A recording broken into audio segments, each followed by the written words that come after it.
కొమరం భీం ఆసిఫాబాద్ జిల్లా జైనూర్ మండలానికి చెందిన ముగ్ధం ఆటో డ్రైవర్ అత్యాచారానికి పాల్పడిన ఘటనపై ఉరితీయాలని అత్యాచారానికి గురైన ఆదివాసీ మహిళకు న్యాయం జరగాలని నేడు జైనూర్ మార్కెట్ బంద్కి పిలుపునిచ్చిన ఆదివాసీ హక్కుల పోరాట సమితి తుడుందెబ్బ జిల్లా మరియు రాష్ట్ర కమిటీలు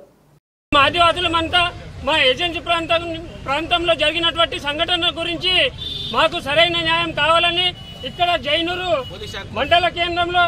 కొమరం భీం చౌక్ వద్ద ధర్నా చేయడం ఏమంటే మాకు మొన్న జరిగినటువంటి ఆదివాసీ మహిళపై ఒక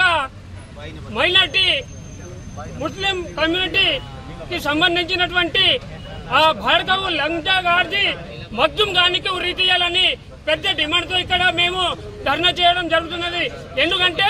అతను 20 సంవత్సరాల క్రితం ఒక ఆదివాసీ మహిళను భర్త ఉన్నప్పటికీ కూడా ఆమెను తన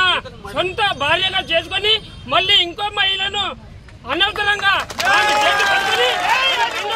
చేయడానికి ఇక్కడ ఎంతమంది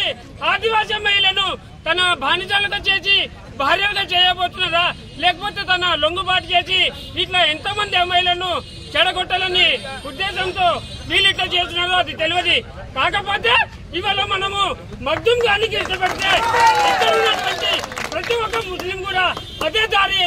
పాల్పడతారని మేము ఆవేదనతో ఇక్కడ ఈ రోజు ధర్నా కఠినంగా నిర్వహిస్తున్నాము. లేకపోతే ఈ ప్రతి ఒక్క ముస్లిం మైనార్టీలకు ఇది అలవాటైతున్నది. కాబట్టి మా యొక్క పెద్ద డిమాండ్ ఏమంటే 1970 తర్వాత ఎవరైతే ముస్లిం ఇక్కడ జైనూర్ వాసులుగా నివాసం ఏర్పాటు చేసిందో వాళ్లకు వెంటనే తొలగించాలని మా యొక్క పెద్ద డిమాండ్.